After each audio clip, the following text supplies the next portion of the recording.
বিশ্বকাপের দল নিয়ে মিশ্র প্রতিক্রিয়া জানিয়েছেন কোচ ও ক্রিকেটাররা। তবে সবকিছু ভুলে এই দলকেই সমর্থন জানাতে বললেন তারা। এরই মধ্যে ঘোষিত হয়েছে বিশ্বকাপের জন্য বাংলাদেশ দল। 15 সদস্যের দলে জায়গা হয়নি ইমরুল কায়েস ও তাসকিন আহমেদের। এমনকি আয়ারল্যান্ড সিরিজেও রাখা হয়নি তাদের। ইমরুলের জন্য হতাশা ঝরলেও পুরো ফিট না থাকায় তাসকিন দলের বাইরে, মনে করেন শারিয়ান নাফিস। ইমরুল কায়েস কিছুটা আনফরচুনেট, ও ডিজার্ভ করে বাট সুযোগ পায়নি, ওর জন্য আমার সমবেদনা থাকবে। তাসকিন খুবই ট্যালেন্টেড একজন ক্রিকেটার এবং তার গতি আছে, বাউন্স আছে, বাট আপনি একটা জিনিস সেটা বুঝতে হবে, তাসকিন কিন্তু দীর্ঘদিন খেলার মধ্যে ছিল না। সেই বিপিএল এর ইনজুরির পর আমরা প্রিমিয়ার লিগে অলমোস্ট 1-1.5 মাস ধরে খেলছি, সে কিন্তু সেই খেলার বাইরে ছিল। জাতীয় দলে দীর্ঘদিন খেলেছেন জুনায়েদ সিদ্দিকী। ফর্মের কারণে বাদ পড়ায় আর ফেরা হয়নি সেই দলে।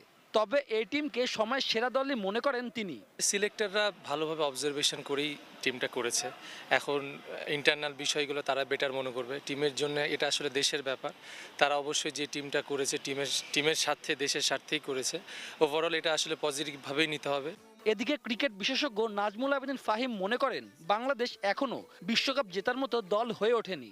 নিজেদের দিনে যে কোনো প্রতিপক্ষকে হারাতে পারে টাইগাররা। আমরা যাদের সাথে খেলছি তারা কতটা প্রতিপক্ষ হিসেবে সক্ষম এবং কোন কন্ডিশনে খেলা হচ্ছে সব মিলিয়ে বিষয়টাকে দেখা উচিত। আমাদের অবস্থান কিন্তু একটু নিচু সারির দলগুলির পাশাপাশি আমরা আছি এই মুহূর্তে, কিন্তু হ্যাঁ, অন অ্যান্ড অফ আমরা ভালো খেলেছি, এটা সত্যি। তো সব কিছু মিলিয়েই গোলটা সেট করা উচিত আমাদের। অনেকের মুখে আমি শুনছি যে আমরা বিশ্বকাপ চ্যাম্পিয়ন হতে পারি বা আমরা